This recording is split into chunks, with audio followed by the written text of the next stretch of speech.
Hello everyone. आज खूप interesting एक टॉपिक घेण्याचे आपण ठरवलेले आहेत.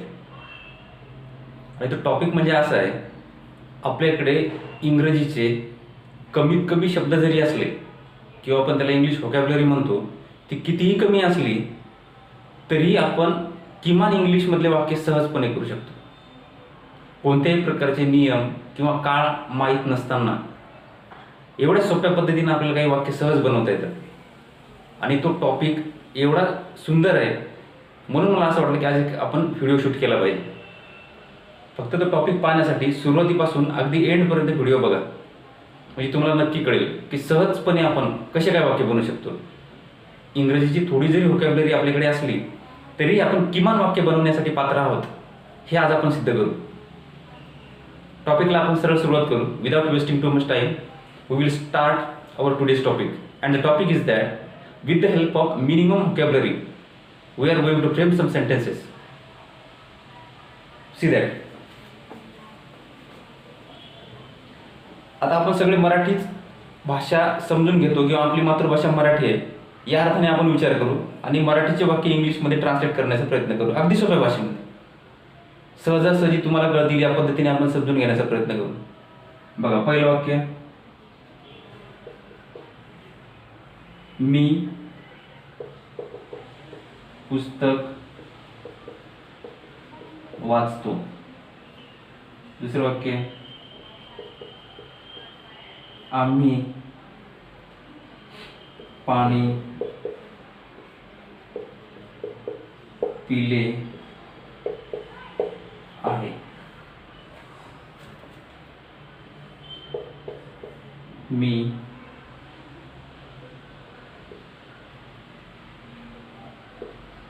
स्पष्ट बोलतो. बघा, मी सहज एक एक्झाम्पल म्हणून हे 3 वाक्य दिले. तसा विचार जर केला तर ही तिन्ही वाक्य वेगवेगळ्या काळामधले आहेत. इंग्लिशचा विचार केला आणि मराठीचा जरी विचार केला तर वेगवेगळ्या काळामधले आहेत. आणि काळानुसार करायला झालं तर प्रत्येक वाक्याचे काळ आपल्याला माहीत पाहिजेत आणि काळ माहीत असून सुद्धा त्या काळाचे सूत्र माहीत पाहिजेत, तरच आपल्याला ते इंग्लिशमध्ये करता येतं. म्हणजे थोडक्यात सांगायचं काय, तुम्ही हे वाक्य नियमाने करू शकता आणि आपल्या एक साध्या आणि सोप्या पद्धतीने सुद्धा करू शकता. आपण थोडं ट्राय करू, आपल्याला जमते का. बघा, मी पुस्तक वाचतो, तसं नियमानुसार this sentence is in simple present tense. आम्ही पाणी पिले आहे, this sentence is in perfect present or present perfect tense. मी स्पष्ट बोलतो, it is in also simple present tense. हे असे याचे काळ आहेत. परंतु काळाचे सूत्र न पाठ करता आपण याला प्रयत्न करू करण्याचा. जनरली काय करायचं, वाक्य ट्रान्सलेट करत असताना दिलेले शब्द 3 आहेत. पहिल्या शब्दाला आपल्याला 1 नंबर द्यायचा, शेवटून जायचं. मग याला किती नंबर येईल, 2. याला किती, 3. म्हणजेच आपल्याला प्रत्येक वाक्याला तसंच करायचं. पहिल्या शब्दाला 1 नंबर द्यायचा, लास्टला 2, त्याच्या आधीला 3, याला 4, परत याला 1, शेवटून जायचं 2 आणि 3. म्हणजे प्रथम करता असेल, म्हणजे जनरली आपण इंग्लिशमधले पूर्णच वाक्य नियमान होतात असं बोलत नाही. One thing has to be taken into consideration that every sentence in English can not be done in this way. हे फक्त काही वाक्य बनवण्यासाठीच आहेत. काही वाक्य म्हणजे बहुतेक वाक्य बनवण्यासाठी. बहुतेक म्हटल्यापेक्षा आम्ही सांगतो कमीत कमी, म्हणजे आपल्याला इंग्लिश काहीच बोलता येत नाही, काहीच इंग्लिश समजत नाही ना, आपल्याला लिहिता येत नाही. मग आपण करायचं काय, तर आपले कोणतेही नियम पाठ न करता अशा प्रकारचे जरी आपण वाक्य बनवले तर थोडंफार तुम्हाला इंग्रजी आल्यासारखं किंवा इंग्रजीची भीती दूर झाल्यासारखं वाटेल. त्यासाठी आपण हा तास घेतो. या तासाचं तेवढंच महत्त्व आहे की तुमच्या मनामधली इंग्रजीची भीती जी आहे ती थोडी कमी व्हावी. बघू, हे नंबर दिले. मग आता नंबर नंतर काय करायचं, इंग्रजीमधली जी वाक्यरचना असते ना ती अशा पद्धतीनं आपण नंबर देऊन बनवायचा प्रयत्न करायचा. कसा, पहिलं वाक्य, पहिल्याला आपण 1 नंबर दिला तर मग 1 नंबरचा शब्द घ्या ट्रान्सलेट करताना. मग आपण घेऊ आय. मीला इंग्लिशमध्ये शब्द कोणता आहे, आय. नंतर 2 नंबरला कोणता आहे, वाचतो. वाचतो म्हणजे मराठीमध्ये वाचणे असं म्हणतो आपण. आणि त्या वाचलेला इंग्लिशमध्ये शब्द आहे रीड, आणि आपण रीड घेऊ. रीड घेतला, आय रीड. नंतर 3 नंबरला कोणतं आहे? पुस्तक. मग पुस्तकासाठी आपण घेऊ बुक, आय रीड बुक. आता हे पुस्तक एकच नाही म्हणून तुम्ही अ बुक करा किंवा नाही केलं तरी चालेल.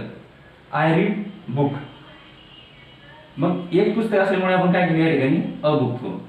I read a book. हे वाक्य थोडं बरं वाटते. बघा आता याच्यामध्ये आपण काळाचा विचार नाही केला ना, कोणते नियम नाही पाळले, नियम पाठ नाही केले ना, समजून नाही घेतले. आपण काय केलं, फक्त या शब्दांना, मराठी शब्दांना पहिल्याला 1 नंबर दिला आणि शेवटून नंबर द्यायला सुरुवात केली.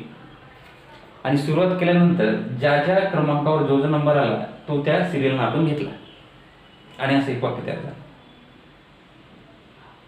मी पुस्तक वाचतो, मी 1 नंबरला आहे म्हणून त्याचा आय घेतला, 2 नंबरला वाचतो शब्द रीड घेतला आणि 3 नंबरला पुस्तक आहे म्हणून अ बुक घेतलं. संपला विषय. एवढ्या साध्या आणि सरळ पद्धतीने आपण इंग्रजीमधले काही वाक्य बनवण्याचा प्रयत्न करू शकतो. सोपं आहे सगळं. दुसरं बघू आपण. याला काय नंबर दिला आपण? 1, म्हणून आपण वी घेऊ. आम्हीसाठी इंग्लिशमध्ये शब्द वी म्हणून वी घेतला. त्यानंतर 2 नंबरला काय आहे? आता बघा या ठिकाणी काय म्हटलं, आम्ही पाणी पिले आहे. थोडी क्रिया फक्त लक्षात घ्यायची. आम्ही पाणी पिले आहे. मग आता आम्ही पाणी पिले म्हणजे क्रिया संपली. मग अशा वेळेला हे 2 शब्द लक्षात ठेवायचे. क्रिया संपली असेल तर हॅव किंवा हॅज, हे 2 शब्द म्हणजे आपल्याला काय, जर शब्द माहीत असतील तर वाक्य करता येतात, शब्दच माहीत नसतील तर वाक्य करू शकत नाही. पण कधी कधी प्रश्न असा निर्माण होतो की अनेक जे लोक आहेत त्यांच्याजवळ शब्दसाठा असतो परंतु वाक्यरचना नाही करता येत. अशा वेळेला हे फायद्याचं ठरते. आपल्याला शब्द सगळे माहीत असतात परंतु वापरता येत नाही किंवा सिरियली जमत नाही कोणत्या शब्दानंतर कोणता शब्द घ्यायचा. अशा वेळेला ही पद्धती कामी पडते मला असं वाटतं. बघा आम्हीसाठी वी शब्द घेतला, 2 नंबरला आय आहे, वी नंतर आपण हॅव घेतो. क्रिया संपली म्हणून या दोन्हीपैकी घ्यायचं असते म्हणून घेतला आपण वी हॅव. हा शब्द पण संपला. 3 नंबरला काय? पिले. पिले म्हणजे त्याचं मूळ क्रियापदाचं रूप काय आहे? पिणे. आणि मराठीमध्ये जो पिणे शब्द आहे याला इंग्लिशमध्ये ड्रिंक शब्द आहे. मग आपण ड्रिंक घेऊ. ड्रिंकचा आपल्याला की हॅवच्या नंतर किती रूप असते? 3रं. ड्रंक. ड्रिंकचं ड्रंक केलं. आता तुम्ही मला हे तुम्हाला 300 रुपये माहीत पाहिजे, हॅव कधी वापरायचा, हॅज कधी वापरायचा हेही माहीत पाहिजे. मग तुम्ही कसे काय म्हणता की नियम नसताना किंवा काही गोष्टी माहीत नसताना, काळ माहीत नसताना तुम्ही वाक्य करता किंवा आपण करू शकतो, असं कसं काय बोलले तुम्ही? तसं बोलण्याच्या मागचं कारण हे आहे की तुम्हाला शब्द माहीत आहेत परंतु वाक्यरचना नाही करता येत. त्यामुळे आपल्याला हे फायदेशीर ठरतं. किमान गोष्टी आपल्याला माहीत आहेत. किमान गोष्टी, उदाहरणार्थ वीच्या नंतर हॅवच घेतो, हे किमान गोष्ट माहीत असायला पाहिजे आपल्याला.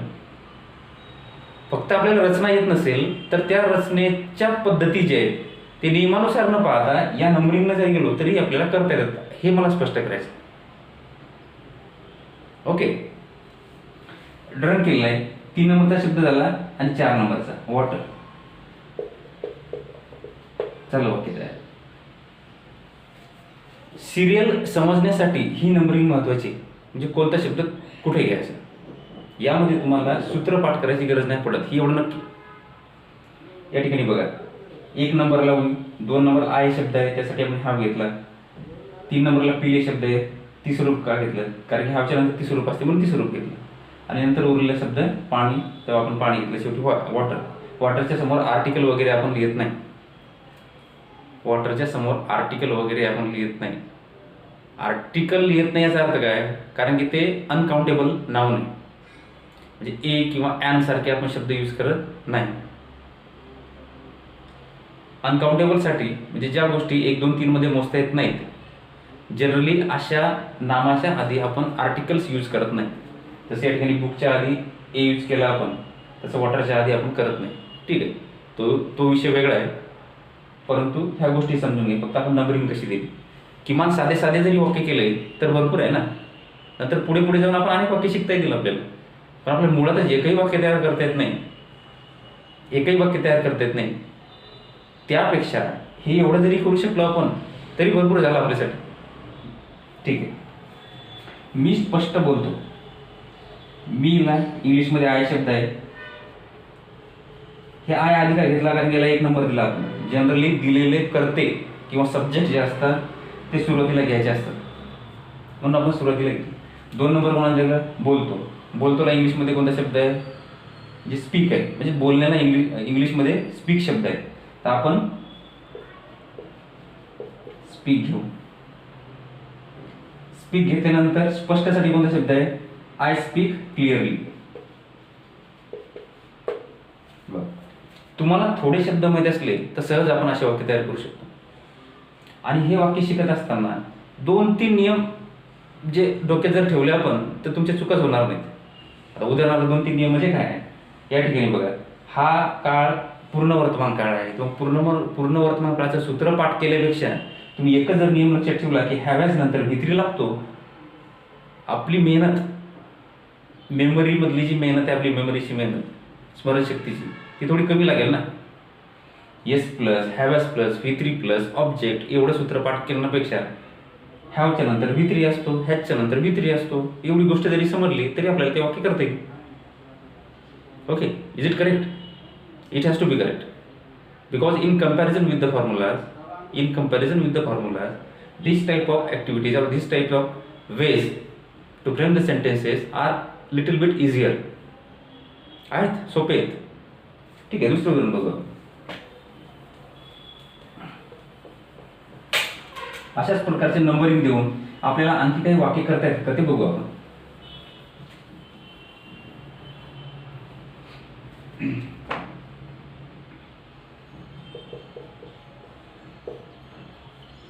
आम्ही जाण्याचा विचार करतो. बघा, आम्ही जाण्याचा विचार करतो हे वाक्य कशामधलं आहे? तसं काळ जर म्हटलं आपण तर साध्या वर्तमान काळामधलं वाक्य. This sentence is in simple present tense. आणि तुम्ही सूत्राचा विचार केला, the formula is that S plus main verb plus object or S plus V1 plus object. आता तुम्ही एवढं पाठ केल्यापेक्षा आपण पहिल्या नियमानं करता येते का बघू ना.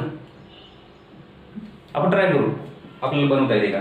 जसं सांगल्याप्रमाणे आपण याला 1 नंबर दिला, शेवटच्याला आपण काय दिला? 2 नंबर दिला, याला किती दिला?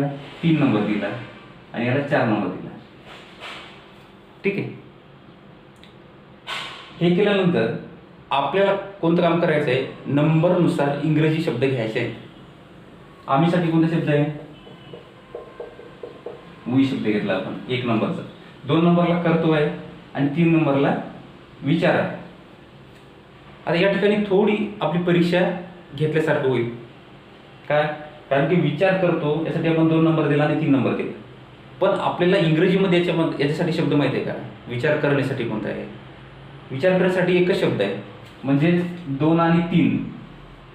हे जे आपण 2 नंबर दिले याच्यासाठी जर इंग्लिशमध्ये एकच शब्द असेल तर हे 2 वेगळे वापरायची गरज नाही. फक्त आपण नंबर दिले कशासाठी की ते कशा पद्धतीने घ्यायचे. म्हणून विचार करतो म्हणजे विचार करण्यासाठी इंग्लिशमध्ये कोणता शब्द आहे? थिंक. We think. आता नंतर 4 नंबरचा. आता या ठिकाणी तुम्ही म्हणाल या ठिकाणी तर 3च शब्द येतात, मग वरती तुम्ही 4 नंबर दिले. हे कशासाठी 4 नंबर दिले? जनरली शब्दाला 4 नंबर देऊन ठेवायचे. जेवढे शब्द असतील तेवढे नंबर देऊन ठेवायचे. नंतर तुम्हाला त्या शब्दासाठी असणारा इंग्लिशमधला जो शब्द आहे ते शोधल्यानंतर कळते की हे दोनला जर एकच शब्द असेल तर एकच घ्या. म्हणजे या दोन्हीसाठी थिंक शब्द आहे म्हणून थिंक घेतला. तुम्हाला आज जास्तीत जास्त मला मराठी बोलण्यामधून समजून सांगायचं, कारण की पूर्णच्या पूर्ण जर आपण इंग्लिशमध्ये स्पष्ट करण्याचा प्रयत्न केला मग आणि ते तुम्हाला समजलं असं जर मी गृहीत धरलं तर हे वाक्य तुम्हाला शिकवायची गरज नाही. If I explain everything in English, then there is no value of teaching like this. असं शिकवण्याला काही महत्त्व येणार नाही. म्हणून मी तुम्हाला मराठी सांगतो. जनरली तुम्हाला सगळे वाक्य म्हणजे अशा प्रकारचे सगळे वाक्य सहज करता आले पाहिजे, म्हणून स्पष्टीकरण मराठीमध्ये देणं सुरू आहे. एनिवे, आम्ही घेतलं. विचार करतोसाठी एकच शब्द एक घेतला. जाण्यासाठी गो शब्द आहे. आता या ठिकाणी परत एक छोटासा रूल आपल्याला लक्षात घ्यावा लागेल. काय? विचार करणे आणि जाणे हे दोन क्रियापद आहेत. विचार करणे आणि जाणे हे दोन क्रियापद आहेत. मग नियम लक्षात ठेवायचा, एखाद्या वाक्यामध्ये एकापेक्षा अनेक क्रियापद असतील, म्हणजे दोन किंवा दोनपेक्षा अधिक क्रियापद असतील, तर ते जोडण्यापूर्वी आपल्याला टूचा वापर करायचा. एवढंच लक्षात ठेवायचं. हा काही मोठा नियम नाही की खूप मोठं बर्डन येईल आपल्या डोक्यावर. हा नियम डोक्यात ठेवायसाठी. If there are more than one verb, एकापेक्षा अधिक क्रियापद असतील, that time to connect that verb we have to use there to. तो शब्द किंवा तो क्रियापद जोडण्यासाठी आपल्याला काय? टूचा उपयोग करायचा. टू गो झाला वाक्य. टू एक्स्ट्रा घेतला आपण या ठिकाणी.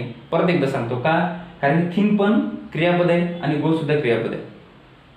अशा दोन्ही क्रियापद टू न वापरता समोरासमोर येत नाहीत किंवा अशा वाक्यामध्ये आपण घेत नाही.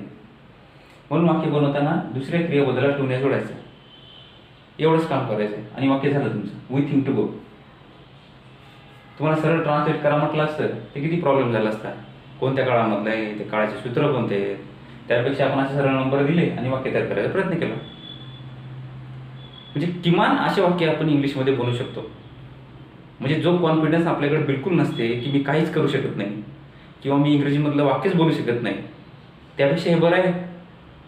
काही दिवस तुम्ही अशी प्रॅक्टिस केली घरी आणि याला वाचण्याचा किंवा बोलण्यात याचा उपयोग करण्याचा प्रयत्न केला तर इंग्रजी हळूहळू बोलता येईल. दुसरं वाक्य घेऊ आपण.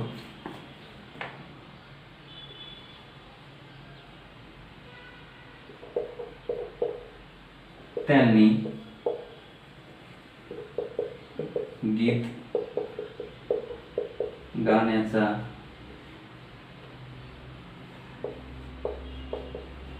प्रयत्न केला.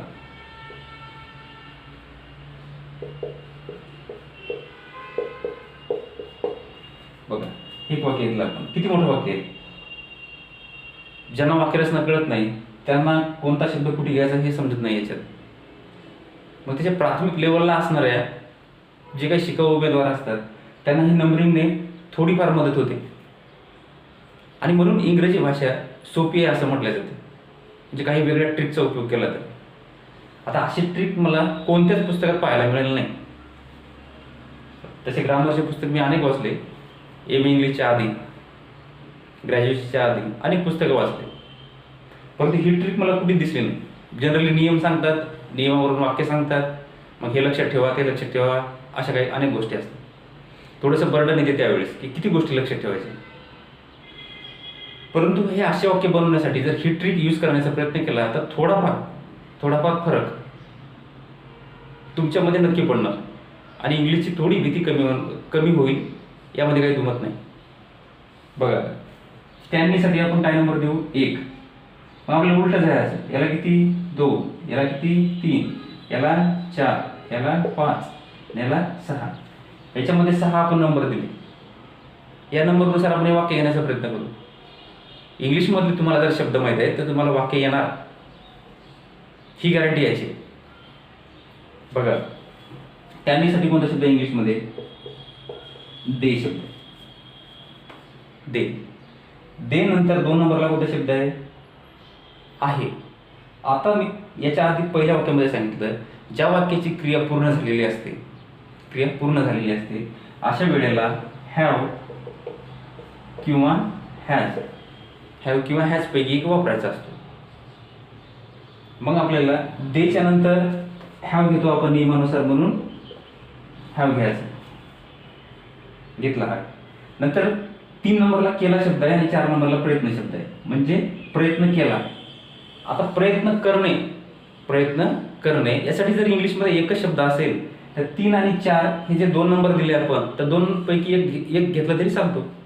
जसे विचार करणे हे 2 शब्द आहेत, परंतु इंग्लिशमध्ये त्याचा एकच आहे म्हणून एकच घेतला. तसंच प्रयत्न करण्यासाठी पण एकच शब्द आहे म्हणून आपण ते एकच घ्यायचं. आणि पहिल्या वाक्यात ज्याप्रमाणे आपण सांगितलं की हॅव नंतर क्रियापदाचं तिसरं रूप असतं. म्हणजे after have there should be V3, third form the verb should be taken. म्हणून हॅवच्या नंतर आपलं V3 घ्यायचं आणि प्रयत्न करण्यासाठी शब्द कोणता आहे? ट्राय शब्द आहे. ट्रायचं तिसरं रूप काय? Tried. They have tried. They have tried. आता नंतर बघा, गाणे आणि गीत. 5 नंबरचा गाणे, जे गीत गाणे असं म्हणतो आपण त्याला. मग गाण्यासाठी इंग्लिशमध्ये कोणता शब्द आहे? क्रियापद सिंग आहे. आणि तुम्हाला हे सांगितलं पहिल्या वाक्यामध्ये सांगितलं की ज्या वाक्यामध्ये 2 क्रियापद असतात, okay, try to understand one thing that if there are 2 or more than 2 verbs that time to connect, conjunction म्हणून किंवा त्याला कनेक्ट करण्यासाठी तुम्हाला टू यूज करायचा आहे. You have to use there to. म्हणून आपण काय केलं? They have tried to sing. हे क्रियापद आहे. सिंग सिंग. आता सॉन्ग. आता बघा, गीत म्हटलं तर एकच सॉन्ग आहे म्हणून आपण अ घेतलं तरी चालेल. Sing a song.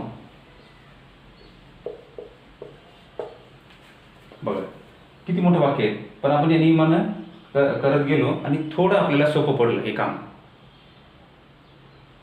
अशा प्रकारे नंबर देऊन आपण वाक्य तयार करू शकतो. आणखी 2-3 वाक्य घेऊ आपण आणि आपला तास संपवू.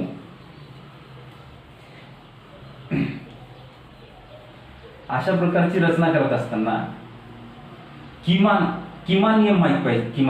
कमीत कमी नियम माहीत पाहिजे. म्हणजे खूप जास्त नियम माहीत असायला पाहिजे असं काही नाही. खूप कमी नियम माहीत पाहिजे. नंबरिंग करून तुम्ही सहज वाक्य बनवू शकता. म्हणजे माझी खूप दिवसाची इच्छा होती की ही जर पद्धती अनेकांना सांगण्याचा प्रयत्न केला तर इंग्रजीमध्ये थोडी तरी सुधार होण्याचा प्रयत्न होईल. म्हणजे थोडा तरी सुधार अपेक्षित होता. आणि कदाचित मला वाटेल या व्हिडिओनंतर अनेक मुलं किंवा अनेक शिकाऊ उमेदवार जे असतील प्रयत्न करण्याचा प्रयत्न करतील. त्यांनी प्रयत्न जरी केला तरी भरपूर झालं. बघू आता दुसरा वाक्य. मी इंग्रजी बोलेन किंवा बोलेन. मी इंग्रजी बोलेन किंवा बोलेन. वाक्य थोडेच लक्षात ठेवायचे आपण. शब्द पण बघा, विचार करून बघायचा थोडा. मी इंग्रजी बोलेन, यामध्ये भविष्याचा आपण विचार केला. बरोबर. बरं, ते भविष्य आहे का भूतकाळ आहे ते काय आहे ते आपण बघू नंतर. आधी नंबर दे. 1, 2 आणि 3. पहिल्याला 1 नंबर द्यायचा आणि इकडून गेल्यानंतर उलटे नंबर द्यायचे. आणि बघा, आय घेतला आपण. बोलण्यासाठी इंग्लिशमध्ये कोणता शब्द आहे? टॉक शब्द आहे आणि स्पीक शब्द आहे. मग आपण टॉक घेऊ, स्पीक घेऊ, काही घ्या. प्रश्न असा आहे फक्त बोलेलं. मग अशा वेळेस बोलेल म्हणजे भविष्य येतो. मग भविष्याच्या वेळेस तुम्हाला इथे विल घ्यायचं.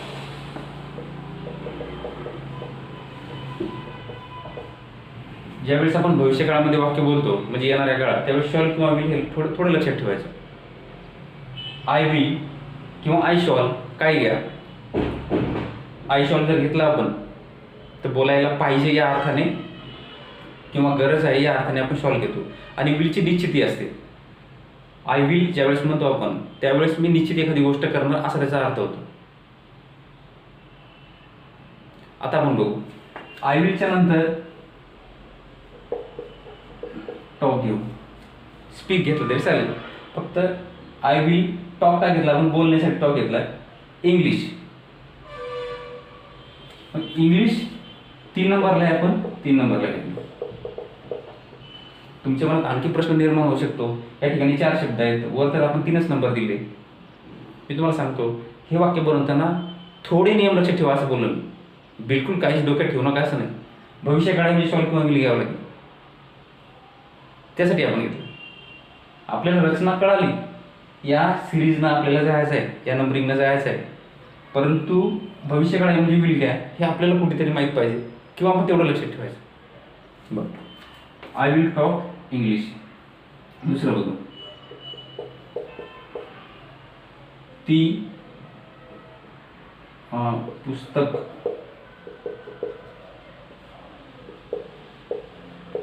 विकत घेईल. ती पुस्तक विकत घेईल. बोलेल, घेईल म्हणजे होणारी गोष्ट आहे. अशा वेळेस आपल्याला 2 गोष्टी लक्षात ठेवायच्या. शॉल किंवा विल वापरायचा आहे. बरं, याला आपण 1 नंबर दिला. याला 2, याला 3, याला 4. 1 नंबरला ती आहे, शी घेतला आपण. 2 नंबरला घेईल आहे, म्हणजे विकत घेईल. आता घेईल आणि विकत असे कुठे इंग्लिशमध्ये वेगळे वेगळे शब्द मला वाटते सापडणार नाहीत. मग अशा वेळेला विकत घेईल म्हणजे विकत घेण्यासाठी शब्द वापरायचा. त्यासाठी शब्द आहे एक तर बाय, BUY, किंवा परचेस. आपण बाय वापरू. शीच्या नंतर शॉल किंवा विल घेऊ आपण. शी विल, नंतर बाय. बाय काय घेतलं आपण? 2 नंबरला 3 नंबरला विकत घेणे, म्हणजे याचा एकच झाला, विकत घेणे घेतलं आपण. 4 नंबरला पुस्तक आहे, अ बुक. चालेल, शी विल बाय बुक. अगदी सोपं आहे. आता बघा, जवळपास 25-26 मिनिटाचा व्हिडिओ झाला आणि एकच एक विषय जर अनेक वेळा सांगण्याचा प्रयत्न केला तर वेळ जास्त निघून जातो आणि ऐकणारे सुद्धा बोर होतात, म्हणजे तुम्ही बोर व्हाल. एवढ्या गोष्टीवरून तुम्हाला किमान गोष्टी कळाल्या असतील की वाक्यरचना कशा पद्धतीने आपल्याला बनवता येऊ शकते. Okay, now it depends on you whether you want to try this or not. And I guarantee you that if you try once, एकदा जरी तुम्ही प्रयत्न केला तर 101% most of the sentences will be solving. Okay, in this way we have tried our best to discuss this topic. This topic is very simple to be taken into account. डोक्यात ठेवण्यासाठी हा topic खूप सोपा आहे. म्हणजे अनेक नियम डोक्यात ठेवण्यापेक्षा थोडे नियम डोक्यात ठेवून काही गोष्टी आपण करू शकतो. ओके, चल, व्हिडिओ तुम्हाला आवडला असेल तर you can share this. And if you wish, जर तुमची इच्छा असेल तर चॅनलला सबस्क्राईब करा. सबस्क्राईब केल्यानंतर जे काही आपले नवनवीन व्हिडिओ येतील, कारण की यानंतर मी जसं जसं मला वेळ मिळेल तसं तसं अनेक विषयावर, जनरली इंग्लिश विषयावर व्हिडिओ बनवण्याचा प्रयत्न करेन. तुम्हाला आवडत असतील तर तुम्ही सबस्क्राईब करा आणि जे बेल आयकॉन असते त्याला प्रेस करा, so that you will get the notifications of my video whenever I try to upload the videos. Upload केल्यानंतर तुम्हाला नोटिफिकेशन मिळण्यासाठी तुम्ही सबस्क्राईब करू शकता. अतिशय सोप्या पद्धतीने वाक्यरचना कशी करावी हे तुम्हाला समजून सांगण्याचा मी प्रयत्न केला. Now at this moment I think that, मला असं वाटते की there won't be any type of confusion in your mind. कोणत्याही प्रकारचं कन्फ्युजन तुमच्या मनामध्ये नसेल. If you have any doubt, if you have any type of doubts concerning with this topic, you can leave your comments in my comment box. As soon as possible for me, I will try to reach there. Having reached there, your all the queries and questions will be answered. Okay, thanks for watching. See you again. Have a nice day.